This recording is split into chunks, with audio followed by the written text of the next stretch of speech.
The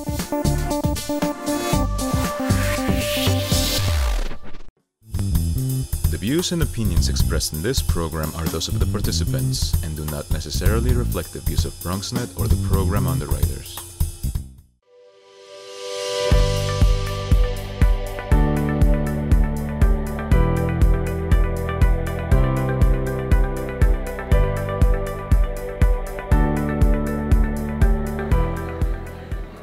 Good afternoon. Buenos días. Mi nombre es Marlene Cintrón. My name is Marlene Cintrón. I'm president of the Bronx Overall Economic Development Corporation. And as you can tell, the borough president is my biggest cheerleader. It's a great day in the Bronx, it always is. But it's also a very special day for us. It's the first time that we dared to come together as a group, albeit relatively safe, in order to celebrate what is important to us, which is the Bronx, and this is Bronx Week. And so, first and foremost, you have to give yourselves a great big handshake.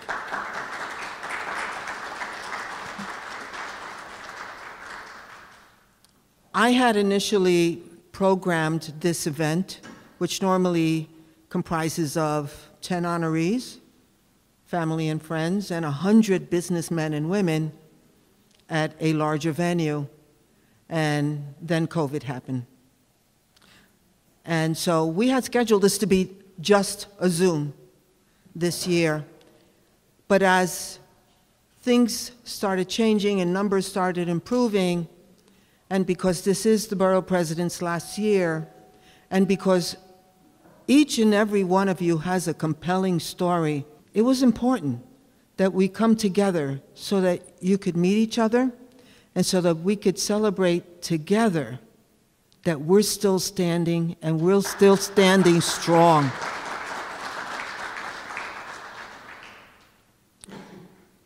And so 3 weeks ago, maybe, I picked up the phone and I called Claudio, the executive director of this museum, and I said, is it at all possible to do a luncheon for about 20 people, perhaps in the terraza, where we could be COVID safe, and yet come together to celebrate? And he says, oh my God, human beings in my museum again? He said, of course, Marlene. And so we thank you, Claudio, for that. Without any further ado, the new executive director of the Bronx Museum, Claudio Rodriguez.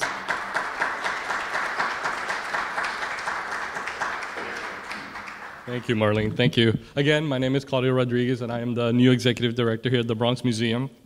Like I said, I'm just going to take a second. I just wanted to welcome you all back into the museum. Same when Marlene came to me, I said, are you kidding me? I need people in this building. I want people in this building. It's been well over a year. March 12th, we shut down the building, and we reopened September the 9th. We didn't miss a beat during that whole entire time. We immediately turned to all our online programming. We continued to engage with the community at large. I think we engaged as many people as we had before.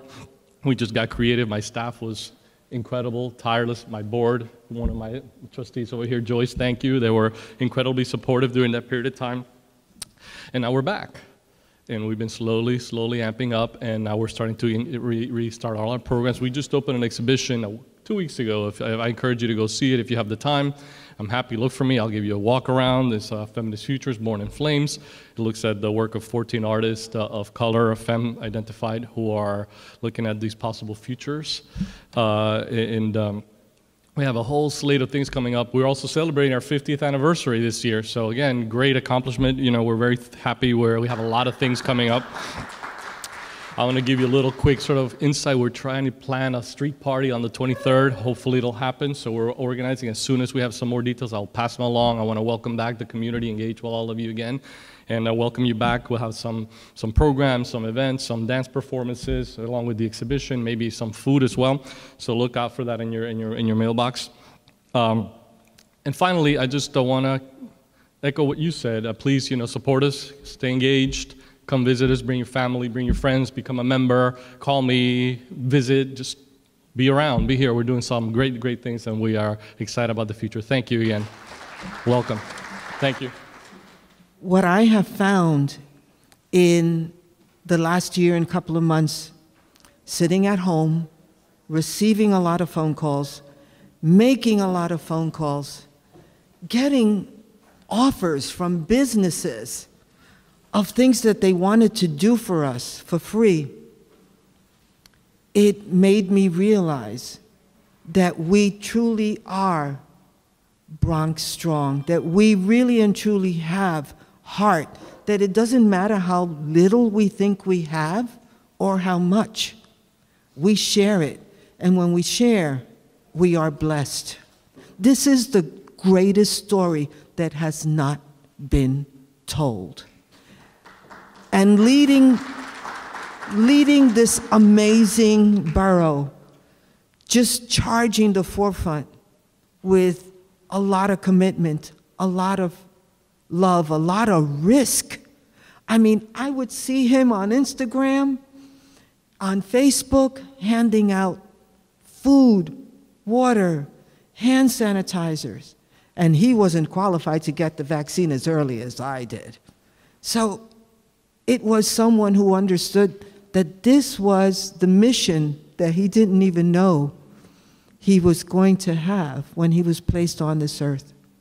And I am so proud to work with him. I am so proud that he is my borough president. I am so honored to present to you Ruben Diaz, Jr. Thank you, thank you. Good afternoon, everyone. Let's give Marlene, I said good afternoon, everyone. Come on, I know that we're not in the big crowds that we're used to, and we have to do Bronx Week in moderation. Obviously, times have changed, but what was the alternative? The alternative was to do the same thing we did last year, which is nothing. And we felt that even though we had to do it at a scaled down rate, that the best thing for all of us is to start coming together in the modified crowds and events, and to celebrate the Bronx. And for that, I want to thank Marlene Cintrón and Olga Luz Tirado, the BOEDC staff. I want to thank the BOEDC board. Let's give them a strong round of applause. My team. I'm here with the Deputy Borough President, Marika Scott Mcfadden. Let's give the deputy a strong round of applause. It's with tremendous pain that I announce to you all, if you don't know already, that my first Deputy Borough President, Aurelia Green, has passed away this past weekend. You'll get a lot of information about all of the public viewing events and funerals and wakes that are going to start happening next week. I believe on Monday we're going to have a Lion in State at Borough Hall. And I don't want to bring this down. I want this to be a celebration of our borough, and the reason why I bring up Aurelia Green is because just like the pioneers of hip-hop, Aurelia Green, and you're going to hear this from a lot of folks, she was a pioneer in her own right. She was what I call the grande dame of Bronx politics and the Bronx community, but she exemplified and embodied the DNA, the resiliency of who we are as Bronxites. Aurelia Green and her husband, and she's now with her boo up in heaven, Jerome Green, they were the ones who stuck around when many people fled back in the 70s and the early 80s. They were the ones who advocated for services to our community when so many people felt that we deserve less. They were the ones who provided spiritual guidance, spiritual nourishment to the people of their church as pastors of their church when the spirits were low in our borough. It is not a myth. It is not hyperbole. It is not metaphoric when I speak of the Bronx spirit and who we are as Bronxites, and giants like Aurelia Green, who believed in our borough, who stayed the course. I say this to you all because you are men and women in business who decided to invest in us. And probably those of you who are not originally from the Bronx, when you told whoever it is that's in your inner circle that you were investing in our borough, they probably thought you were out of your freaking minds. and they laughed you off. And when I first took office, we were in last place in employment, first place in unemployment, and I was able to put together what I call the A-team, which was Paul Del Duca, if you don't know, my chief of staff. It was Aurelia Green. It was Marlene Cintrón. There were individuals like Steve Kaufman and Kathy Zemacheski, better known as Z, and so many others. And we were able to create and fertilize the ground so that people felt like this was the opportune time to invest in our borough. And for those of you who were already investing, we wanted to send you a signal. And you know what? It worked. And it was working. We were #1 in unemployment. We shed that very quickly. We went from 14% unemployment. We went in February of last year, a month right before the pandemic, we were under 4% unemployment, unheard of. 117,000 more people working than the first day that we took office. We saw tens of billions with a B, unheard of private investment in our borough. We were headed in the right direction when it came to crime reduction, 7 straight years of record lows, and then we got hit with the pandemic. And so the pandemic, to me, only represents what we've seen in the past. The pandemic, to me, is the fires of the 70s. The pandemic, to me, is the crack epidemic of the 80s. The pandemic, to me, is the violence of the 90s. But we were able to bounce back just a little stronger than we were when we got hit with either the fires, when we got hit when banks left, when we got hit when the factories left, when we got hit when there was crack and crime. I'm not saying that we're perfect. What I'm saying is that whether you are from the Bronx or not, and now that you invest in our borough, you're a Bronxite. And so you've been injected, like I was this morning with my second vaccination, with that Bronx DNA. You have so many fair weather friends who are around, either you as an individual or us in the Bronx during good times, but then pack up and leave during challenging times. Aurelia always stayed the course, never left. And so those of you, you have stayed the course. And I promise you that things are not only going to get great for the city of New York and great for the state, but it's going to be even better here in the Boogie Down Bronx. I promise you that your investment is going to multiply. This is going to be the place where when folks start getting their nerves back and their groove back, they're going to say, oh, let's go check out and see what's happening in the Bronx. But you would have already been here. And so I know that this is my last, as Borough President, my last business luncheon. So let's call this like sort of the Last Supper. And the 12 businesses here, you're the 12 disciples. I know that you are going through it. I don't want to trivialize that. I know that there's high anxiety. I know that you put all that you have in your business. But we're recognizing you because we would not be where we are today if it were not for you coming here to begin with.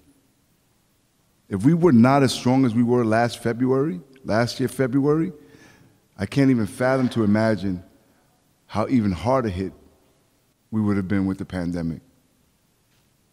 We were hit hard. We had a tremendous loss, tremendous sickness, tremendous job loss. And we need you now more than ever. We need you to believe now more than ever. Everything is going to be okay. Stay the course. And collectively, we're going to bounce back bigger and stronger than ever. During the pandemic, you really did God's work. I call the Bronx God's country. I think there's about 5 or 6 of you businesses who we leaned heavily on, who just when we thought we stretched you out long enough, far enough, we called you back for more, for food, for PPEs, for money, for the Bronx Foundation. And you just said yes, and yes, and yes, and yes. And so this is a small gathering, but it's still a powerful gathering. This is not the numbers that we want, but it's not about quantity, it's about quality. You are the creme de la creme of what I like to brag about. You've made me look good. I appreciate you. I may not be the BP come next year, but you will always have a friend in me. God bless you, and congratulations.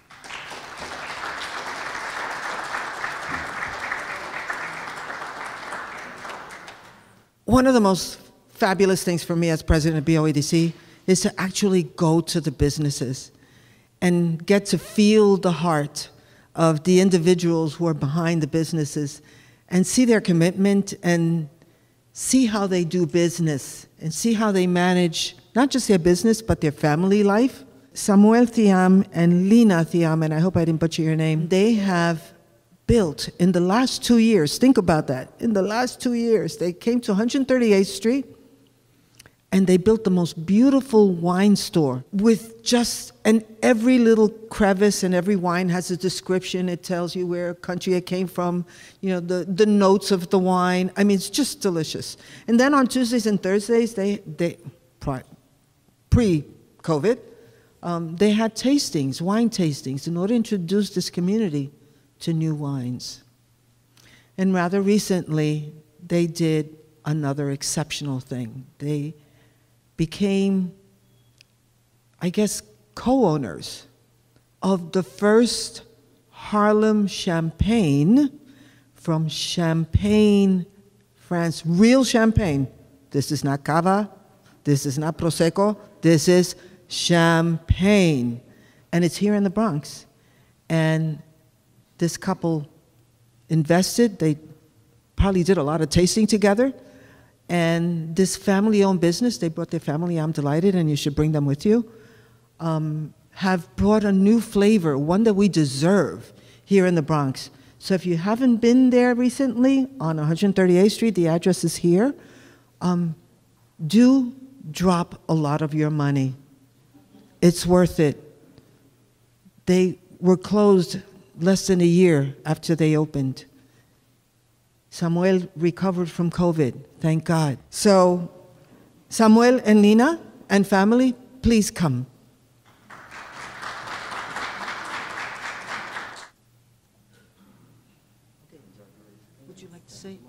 Would you like to say one thing about Yeah, sure. Hello, everyone. Thank you very much for these beautiful things that we've just received now. We came from France over 20 years ago. My father's from Africa. Lena's also from France, and our dream was to come to New York. We had a business in Harlem. We sold it to come to the Bronx. It was just a dream of ours. We are still here, thanks to the support, thanks to the community. There's a lot of really amazing people here in the Bronx, and we just want to thank you so much. It's really, we're so proud to be here. Yeah. All right. Thank you. Thank you. A number of years ago, the borough president and I went to Brooklyn, don't kill us, in order to see an incubator space for artists. And I don't think there's a bigger community than the Bronx in terms of artistic creation. And so we looked a lot, we made a lot of noise, and we challenged one of the founders to replicate and improve, of course, what he had in Brooklyn, but in the Bronx. We were able to help him with regional economic development money, and as a result, they were able to acquire a building on Canal Place near the wine store, and they created 4 stories, 5 stories of artistic space for our community. What's important is that he too started about 2 years ago, right before the pandemic. His business model was shot, but at the same time, it became an opportunity for the smaller businesses that were totally decimated to find a place where they could kind of retrench and find a home at Bronx Create until they could be bigger and better. And so we're so grateful that Dan Hardoon has this amazing place called Bronx Create Space on Canal, right near the liquor store, and in the Bronx. Dan, join us.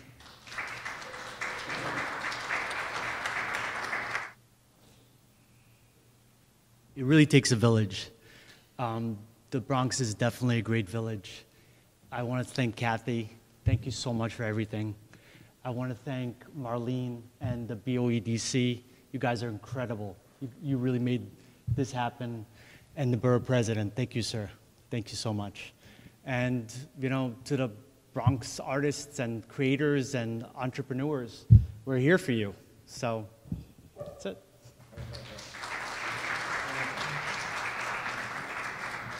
Kevin Alicea, Ruben Rodriguez, and Troy Perez are the original owners of the first Havana Cafe. Know that it is the only Zagat-rated Cuban restaurant in the city of New York, and it's in the Bronx. Not so bad. Another interesting point is that none of them are Cuban. They're just amazing restaurateurs and businessmen, and they started at the same time that I started at BOEDC. Within 4 years, that business that was in a site where 5 other restaurants had failed, okay? Within 4 years, they were making, that one restaurant was making $4 million a year.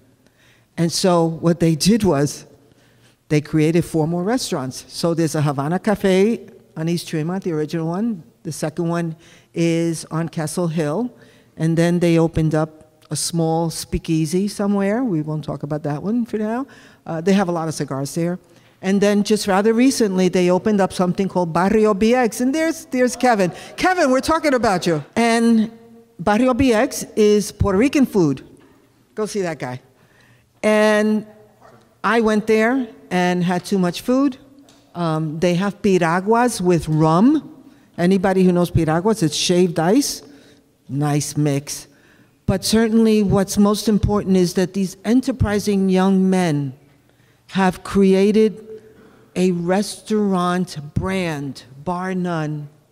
And although they were hit so hard last year, what they ended up doing was receiving, because they were known, contracts from the city of New York to feed the homeless, to feed the seniors, because we still needed to eat. So not only did they do what we needed to get done in terms of rebranding our food experience in the Bronx, they made themselves very essential during this pandemic. And so we thank Kevin Alicea, Ruben Rodriguez, and Troy Perez, who he must have left cooking, for everything they have done for us and will do for us in the future. So thank you, Kevin. You get it.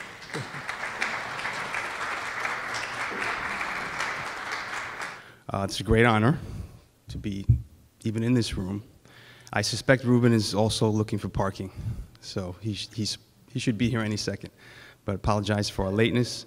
To be honest, what I would love to do with this is really dedicate this to our employees who don't get the credit. They don't get to come to these things and kind of take pictures. And, you know, when this whole thing started, nobody knew what was going to happen. We didn't know how we were going to, if we were going to stay open, how we were going to stay open.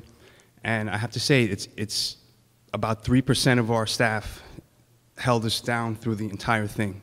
It was a small handful of people, not to discredit anyone else, but you know, all I keep thinking is that I wish they could be here. You know, it's really literally about 10 or 12 people that held everything together with us, you know, through the whole thing. So that being said, I just want to say thank you. We're very honored, and we'll see you soon. We'll see you on Tremont.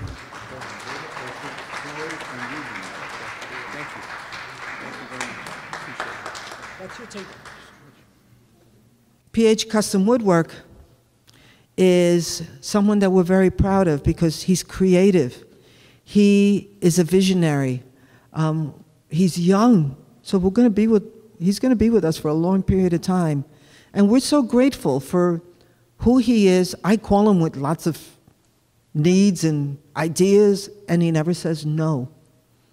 And we supported his efforts, and he's always been there for us, more than we have been for him. And so we thank you, Dan Sperling, for everything that you do to make us look real good for all those high-end customers that come and purchase and take a look at what it is that you're doing with your custom work. I'm just glad it's being made in the Bronx. Dan.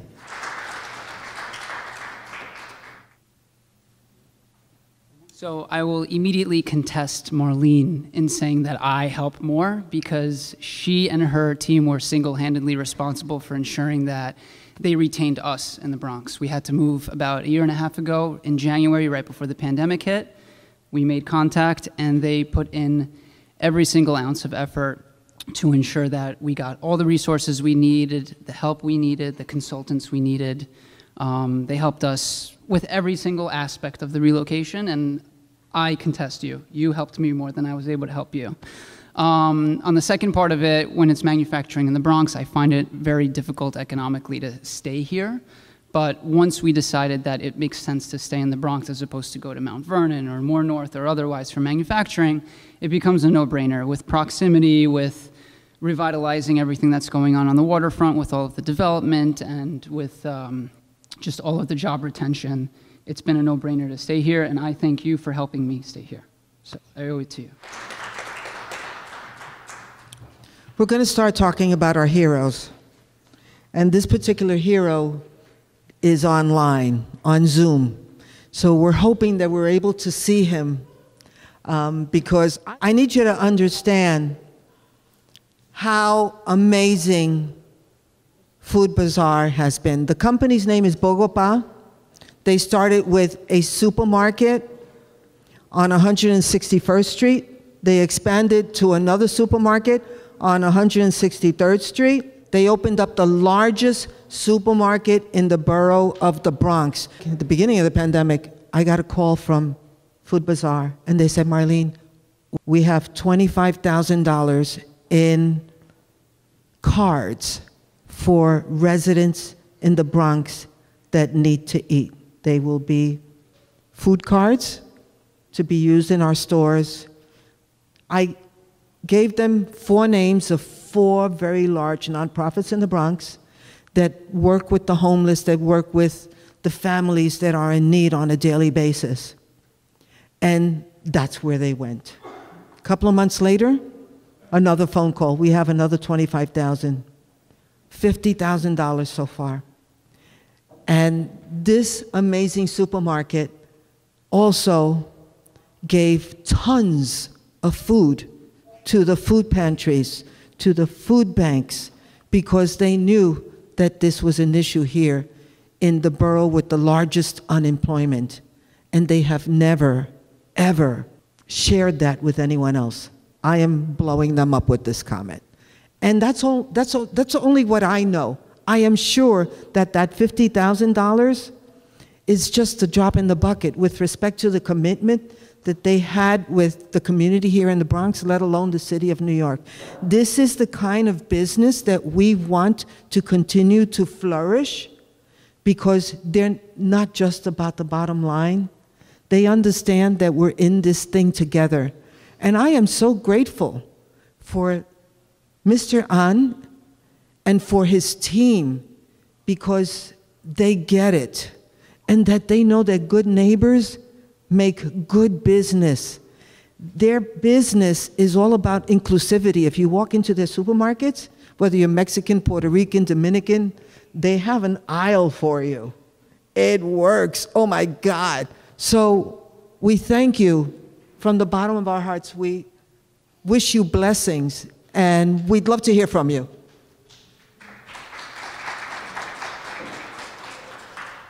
Well, thank you everybody for this tremendous honor, and I accept this recognition on behalf of my company and all my essential employees. I really want to just take this time to just really thank the Bronx Borough President Ruben Diaz, the BOEDC President Marlene Cintron. I mean, you guys have been so great for us, and just helping us get through this pandemic. And just the support that we received is just indicative of the strength and leadership of the Bronx. And we are just so grateful that we can be part of this and help wherever we can help. And again, I just accept this on behalf of my employees, and just really thank you so much. And we are still in a pandemic, unfortunately, and we will just continue to do our part. to help wherever we can help. You know, again, we are in this all together, and you know, we truly believe that you know, food hopefully can bring everybody together. And again, I hope that everybody and their families can just stay safe. And you know, God bless. Thank you so much for this honor. Mr. Aaron, this is the borough president. I just want to say I'm not only the president, but I'm also a client. I shop at your Bruckner store. Oh, I really thank you so much for your support. The last piece on Food Bazaar is that their largest supermarket, which is at the Bronx Terminal Market, it's going to have a food court. And what they asked me to do was to identify minority restaurants that can come into the food court at a super duper discounted way. So Kevin, you've got 3 restaurants.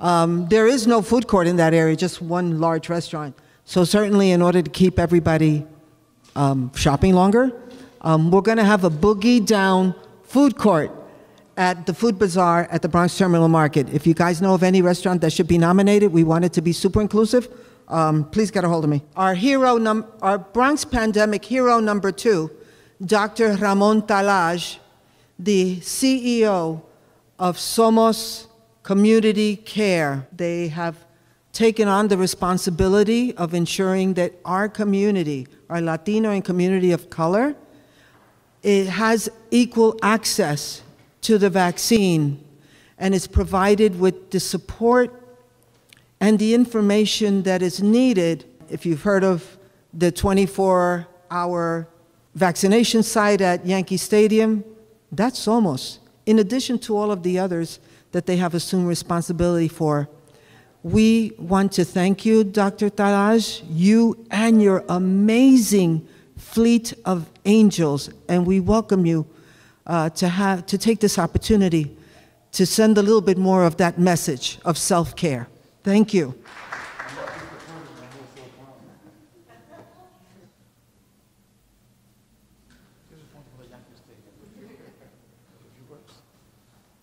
Thank you for the opportunity. You know, I gotta say a few words because I'm very excited about this.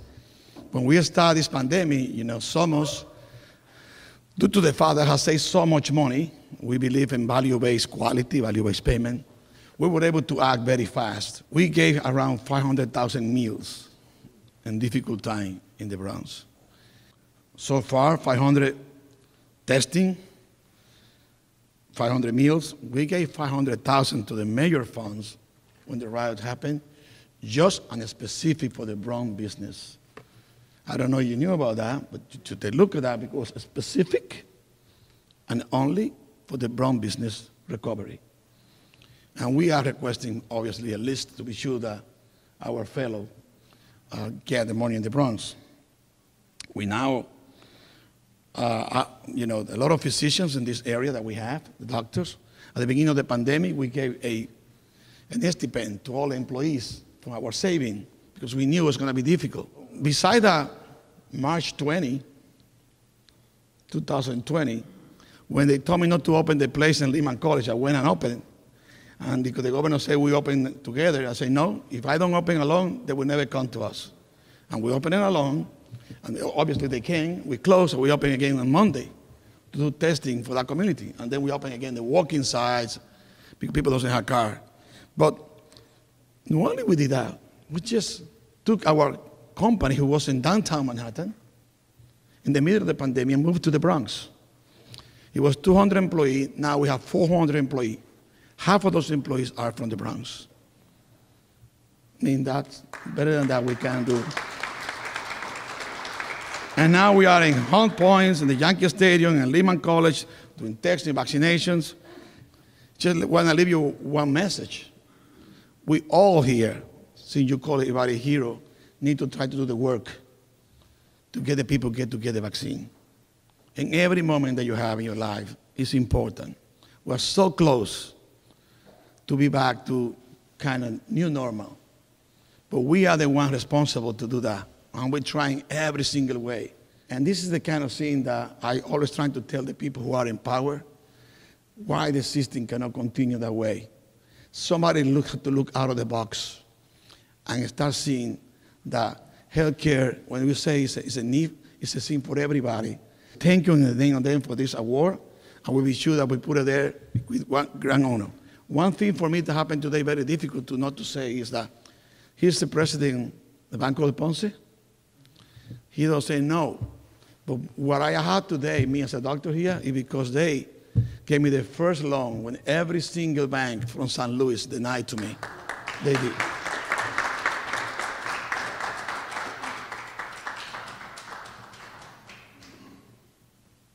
We're talking about heroes, Bronx heroes, and the next one is a company that I've known for a good 8 years easily. But I had heard about them from an architect, un cubano, who had said, an amazing architect who had said, Marlene, I take stuff to them and they've never done it before, but they do it. And this was using LED lighting, do different interiors. So when I got to finally go and meet meeting Carlos Vanga Sr., I got it. He employs a lot of people. He's been there for a long period of time. And he was creating elevator cabs for buildings on Madison Avenue, on Park Avenue. And I'm like, vaya, they're made in the Bronx. But something happened last year. And since that period of time, the son has taken over, and they took the governor's challenge to create an air conditioner that could clean the air in elevators. And they invented one. And they told me about it. And I got excited. And I told Paul, and Paul says, we have a friend in Albany. She heads up the general services, the commissioner. And so we called up the commissioner. And she got excited and she goes, this is perfect, we need this.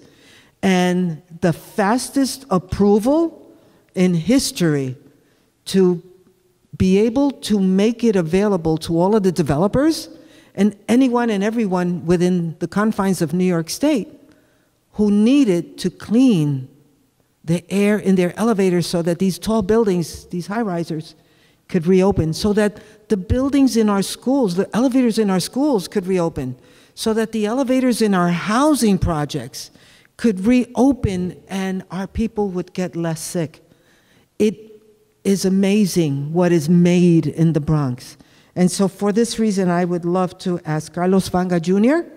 and Nick Retzuk to the stage.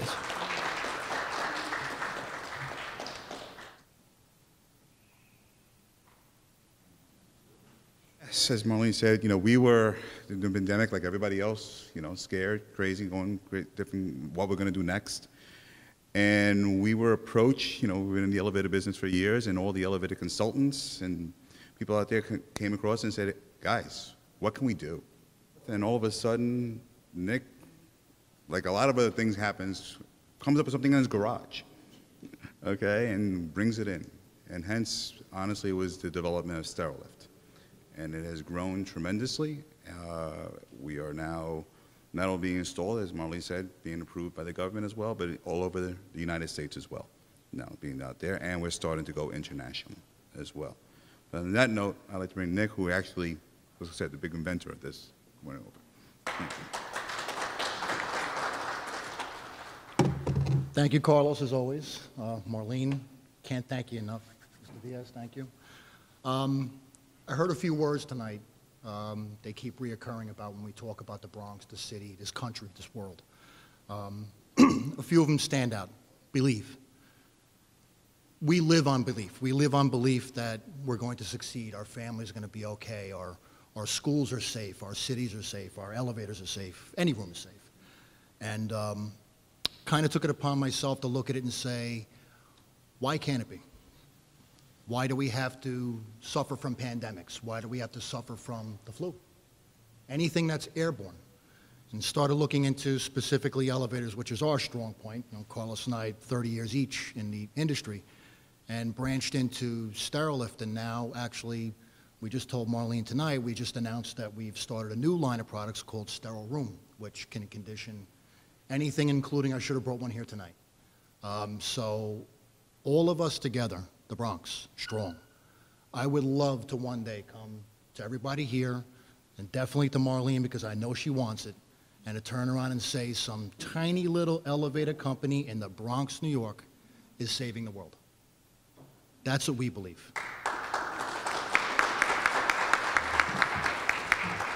Thank you. Thank you.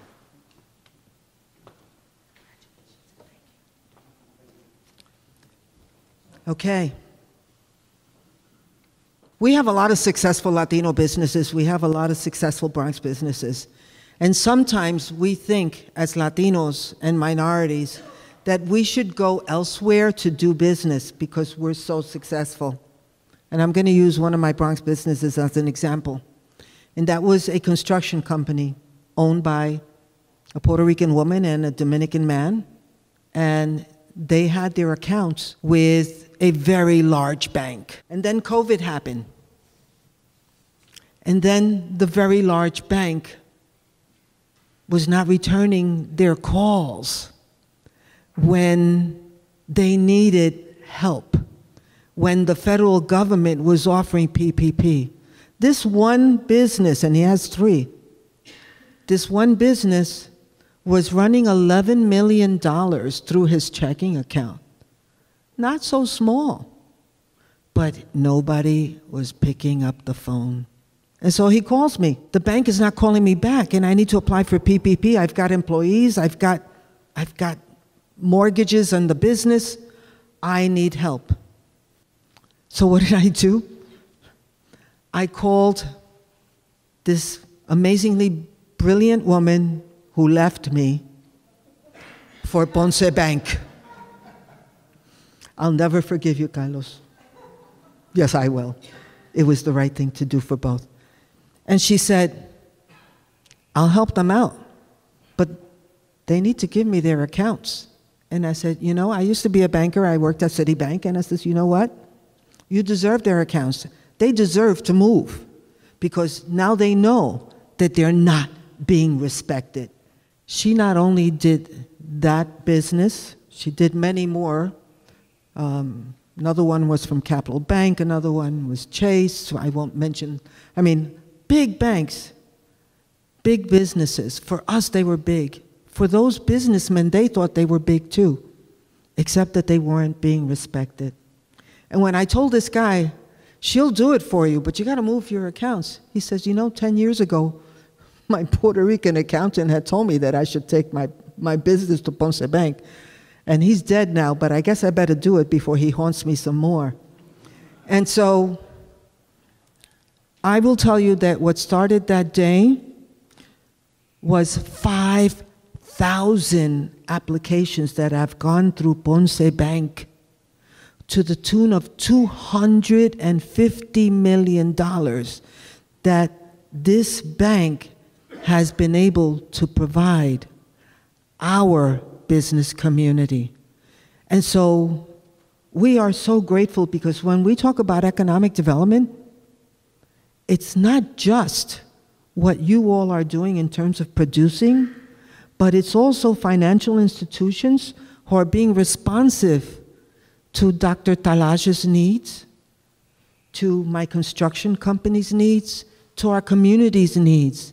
And so my next to the last hero for the day, I would like to call Carlos P. Naodong, President of Ponce Bank, with so much pride and so much gratitude.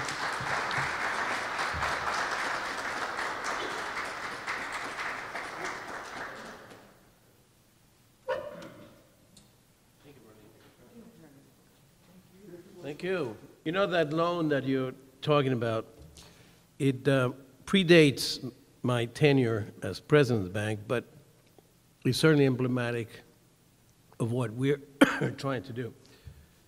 We started in the Bronx about 61 years ago in the pandemic of the 60s when everybody was leaving the Bronx. Today we are about $1.5 billion and we're traded in NASDAQ publicly. But the sad part about it is that you still got banks that are leaving the Bronx. that live in New York City. There are more than 30 branches that are being closed this year. And that's really not, excuse me, the time that we need to do that. And so we're essentially doubling down by having all our branches redone and rebranded in a way that we believe will be a better service to our communities, which are mostly low to moderate income communities. One of the other things that I think is very important to do, there's a lot of financial aid, capital investments coming through the federal government and some of the state programs. And we have to ensure that we get our fair share. By we, I mean the bank, but also we, the Bronx, because this is a unique opportunity to get the capital to invest in the development that needs to be done. So we'll do our part, but I do want to ask Madeline, because we stole her from you, to start our CDFI program, as well as a foundation that we created, and she deserves all the credit for them. So Madeline. Thank you all. Thank you, Ruben. Thank you. Thank you, Marlene. And to all of you in this room, I know I left a child I started, and you all know that it was the Business Initiative Corporation of New York, to start a couple of children more, right, at Ponce Bank. They were not a CDFI, now they are. They were, we didn't have a foundation, now we do. We're going to apply for all those grants that are coming down through the CDFI and through the Treasury so that we can continue to provide the services that you depend on to receive from what a community bank should be offering. I want to thank you for the referrals, yes, that you provided, and they were wonderful companies, and very grateful. And I'm talking about from a minority-owned construction company to a food distributor in Hunts Point that have relationships with banks that are not relating to the communities that they are supposed to be serving. I am proud that they did chase me for 10 years, by the way, so that I can go work to Ponce Bank, to run a foundation and to set up the bank as a CDFI, and we're also a minority depository institution, so spread the word. We don't just provide loans, we do need community deposits. And I also want to say that it's not just me. We have a wonderful, dynamic team at Ponce Bank. 90% of our staff is minority, 50 or 60% of them live in the Bronx. So not only are we owned by minorities, we're also run by minorities, and we're very proud of that. And this award goes to them as well, not just to Carlos and I, because they make us who we are, and without them, I couldn't do anything. So thank you again, and you're most welcome. People thought at the beginning of the pandemic that nobody was going to drink beer. If anything, they have made the spirits world and the beer world much richer. So at the beginning of the pandemic, Anheuser-Busch, we have their headquarters in Hunts Point, closed a distillery, a brewery in upstate New York in order to make hand sanitizer. And if you think back, it feels like another eternity ago. We couldn't find any hand sanitizer. And I get a call from Joe Wiskovich, and he says, Marlene, we just manufactured 15,000 units of hand sanitizer, and I am insisting that Anheuser-Busch ship it all to the Bronx. And I cried. I cried. And Joe and I go back a long way. When he was a detective and I was a revolutionary member of the Young Lords, he was assigned to keep an eye on us and surveil us. And we went from being surveilled to becoming very good friends and people who respected each other. And here he was, once again, coming to the rescue of the Bronx. And those 15,000 units of hand sanitizer went straight to Bronx Lebanon Hospital. They couldn't handle all of it. But if I remember correctly, that was where the highest mortality rate was, and that's why we selected that hospital.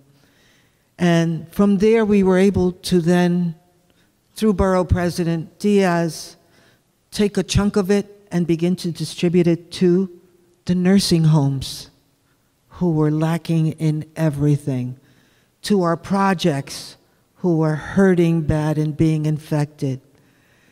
And I cannot begin to share the words of what a giving, caring community I am a part of. I am just the grateful recipient. I don't think there's another word that can be said to you, Joe, other than gracias. Thank you, Joe. And finally, Joe, the floor is yours. First of all, let me just say that it's an honor to have been one of the exclusive sponsors of this business luncheon. To all the recipients today, a hearty congratulations from Anheuser-Busch and personally. Second, I just want to share with you our experience in coming to the Bronx. In 2006 mid, we were told by the city that we had to leave our warehouse and offices at Long Island City because the city wanted to use that as residential for the Olympic Village. Basically, we were thrown out of our location after 22 years. Looking around where to go, there was a conversation of leaving the city, but other officers prevailed, and we decided to look at the Bronx. One of my first meetings with elected officials was with a then hairy Assemblyman, Ruben Diaz Jr., in 2007 on February. We asked for his support and help to help us get us to the Bronx, and Hunts Point location became available. We have been there ever since and very grateful to Ruben Diaz Jr. and his colleagues. Unfortunately, dealing with the city, as some of you have learned, we were negotiating a contract for 9 years. Really hostile. At the time, we were told that we got to wrap this up or else. So I called one of Ruben's top persons, Marlene Cintrón, who arranged a meeting with EDC, and within 3 weeks, we had a new contract and benefited all. I'm very grateful to Ruben because he helped bring us to the Bronx, and for Marlene, who kept us in the Bronx. Let me just say that it's a sad day for me and residents of the Bronx that we've learned that Ruben is going to retire. All I can say is that there was a famous author and poet who once said that a person who uses common sense is intelligent, but a person who uses a lot of common sense is a genius. I have never met a genius other than Ruben Diaz Jr.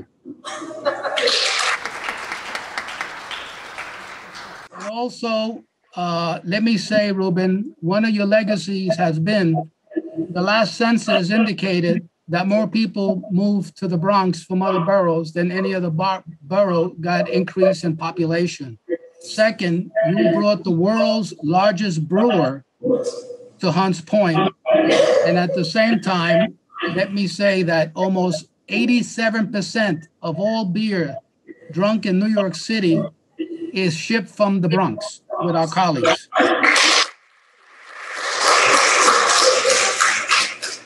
So in parting, let me just say that you honored me over the years with your respect and affection and support, and you've also embraced Anheuser-Busch. Whatever endeavors lie before you, I'm sure they'll be great. And to Marlene and your staff, want to thank you very much. And Ruben, to Paul and Omar, I want to thank them for their support over the years. And all the best to you and your family. And to the recipients, have a great year and congratulations again.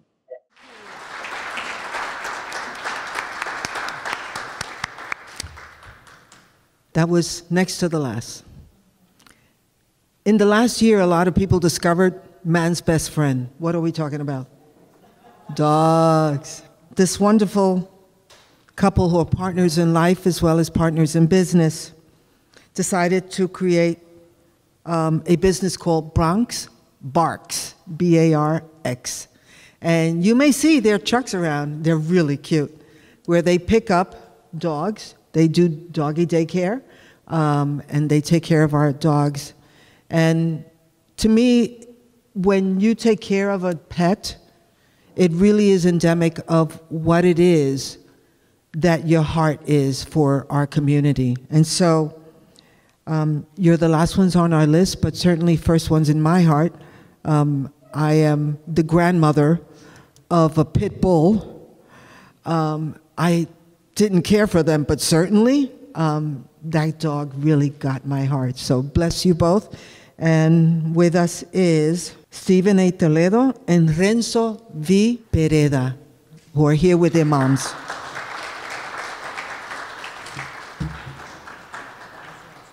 Thank you.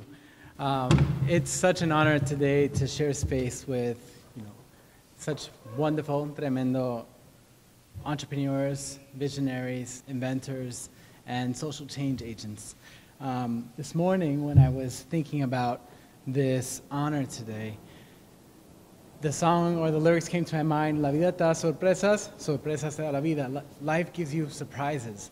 And growing up in the 80s as a Puerto Rican boy in the Bronx, success was measured by, or in my mind at least, how far away we can get from the Bronx. If you were successful, you had to go out. And 40 years later, almost, right? To be here today, to be honored for living in the Bronx, building in the Bronx, creating a better, stronger future is such an honor, such a privilege to me, something so beautiful. What I feel today is gratitude. Gratitude to the BOEDC, gratitude to Third Avenue BID, gratitude to our parents. Our mothers are right here in the audience with us today. Gratitude to the SBA that helped us weather the storm. COVID hit the Bronx disproportionately. We had to close for a while, and we closed to protect our community. We believed in it. Today, I'm also grateful to say that we have all of our team members back. We have twice as many customers as we did before the pandemic, and we feel, just so inspired about this better, brighter future that we have here in the Bronx. So thank you again for honoring us today. We're so grateful to be part of community. I just want to add, as an immigrant from Peru, to me this is like the biggest achievement in my life, especially providing a service to doing what I love to do.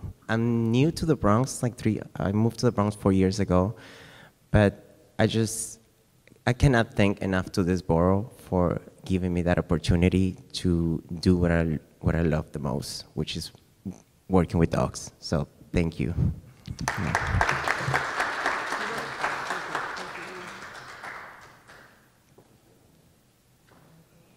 I know that we're leaving a healthier Bronx, but because of you all. So bless you all, bless your families, stay safe, stay Bronx strong, y nos vemos. Hasta la próxima. God bless you all.